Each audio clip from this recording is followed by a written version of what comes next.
என்னை தேடும் இறைவனே, உம்மை நாடி வருகிறேன். என்னை தேடும் இறைவனே, உம்மை நாடி வருகிறேன். இன்றைய தியானத்தின் தலைப்பு மோசேயின் சங்கீதம். வாசிக்க வேண்டிய திருமறை பகுதி சங்கீதம் 90. மோசேயின் சங்கீதம். நாங்கள் ஞான இருதயமுள்ளவர்களாகும்படி எங்கள் நாட்களை எண்ணும் அறிவை எங்களுக்கு போதித்தருளும். சங்கீதம் 90:12. மோசேயினுடைய ஒரு பாடலும் ஒரு சங்கீதமும் திருமறையில் இடம்பெற்றுள்ளன. இஸ்ரவேல் மக்கள் பயணப்பட்டு கானானுக்கு போகும்போது அவர்களுடைய தேவைக்கேற்ப தேவன் பல்வேறு அற்புதங்களை செய்தார். அவற்றுள் மிகப்பெரிய அதிசயம் செங்கடல் இரண்டாய் பிளந்து நின்றதே அதுதான். இஸ்ரவேல் மக்கள் எகிப்தியரின் கைக்கு தப்பினார்கள். அவர்களை துரத்தி வந்த எகிப்தியரின் ரதங்கள், குதிரை வீரர் முதலான யாவரும் கடலில் மூழ்கி போயினர். இவ்வாறு தப்புவித்த தேவனை மோசேயும் இஸ்ரவேலரும் புகழ்ந்து பாடினர்.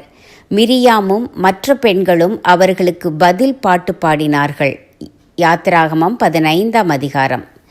தேவன் நம் வாழ்வில் இப்படி பெரிய நன்மைகளை செய்கின்ற வேளைகளில் குடும்பங்களில் உள்ள ஆண்களும் பெண்களுமாய் சேர்ந்து கைத்தட்டி கர்த்தரை போற்றி பாடினால் அது எத்தனை இன்பமாகவும் மகிமையாகவும் இருக்கும். ஆபிரகாம், யாக்கோபு, நோவா ஆகியோர் தங்கள் வாழ்வில் நன்மைகளை பெற்றபோது பலிபீடத்தை கட்டி நன்றி பலி செலுத்தினர். நாம் நன்றி பாடல்கள் பாடலாம். நம் சங்கீத புஸ்தகத்திலே மோசே எழுதிய ஒரு சங்கீதம் இடம்பெற்றுள்ளது. மோசே ஒரு கவிஞனாகவும் இருந்திருக்கக்கூடும். மோசே தன் சங்கீதத்தின் முதல் பகுதியில் ஆண்டவரின் மகத்துவத்தையும் மனிதர்களின் நிலையாமை மற்றும் அற்பத்தன்மையையும் கூறுகிறார். பிற்பகுதியில் தன் மன்றாட்டுகளை வரிசைப்படுத்துகிறார். அவற்றில் ஞான இருதயம் உள்ளவர்களாகும்படி எங்கள் நாட்களை எண்ணும் அறிவை எங்களுக்கு போதித்தருளும் என்பது எத்தனை ஞானமான ஜெபம்! நம் வாழ்க்கை குறுகியது என்றாலும் அதிமுக்கியமானது. ஏன்?